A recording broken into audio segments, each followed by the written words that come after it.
In other news, Ethiopia has announced completion of a controversial power dam on the River Nile that drew the ire of Egypt and Sudan. The Grand Ethiopian Renaissance Dam, or GERD, launched in 2011 with a $4 billion budget, is considered Africa's largest hydroelectric project. It stretches 1.8 kilometers wide and 475 feet high. According to reports, Egypt sees the dam as an existential threat as it is already suffering from severe water scarcity. The country relies on the River Nile for 97% of its water needs. The country, along with Sudan, have expressed concerns about the dam's operation, fearing it could threaten their access to important Nile waters. Reports say negotiations to reach a three-way agreement with Ethiopia have failed to make a breakthrough in the past. However, Ethiopia insists the dam is a crucial development that will help pull millions of its citizens out of poverty and become a major power exporter.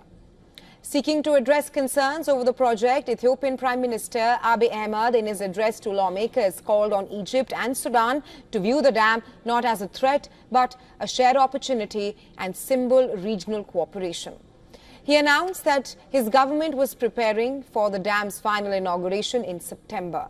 Egypt has long asserted its rights to Nile water according to the terms of a colonial-era agreement. The agreement between Egypt and the United Kingdom gave downstream Egypt and Sudan rights to the Nile water, with Egypt taking the majority. That agreement, first signed in 1929, took no account of the other nations along the river basin that have demanded a more equitable accord. Questions now remain about how much water Ethiopia will release downstream if a drought occurs. And for more on this, our correspondent Louisia Oleani has sent us this report from Lagos in Nigeria. The controversial largest dam in Africa has been completed by Ethiopia amid over a decade tension with Egypt over share of Nile River waters. Egypt has referred to the dam as an existential threat because of its over 100 million population rely almost entirely on the Nile for sustenance. Negotiations between Ethiopia and Egypt over the years have not led to a pact, and questions remain about how much water Ethiopia will release downstream if the drought occurs.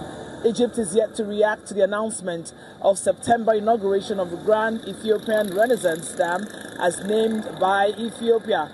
Fingers remain crossed as diplomatic efforts remain on the situation to avoid breakout of war between the two countries. From Lagos, Nigeria, Louisia Olaniyi, WION, the world is one.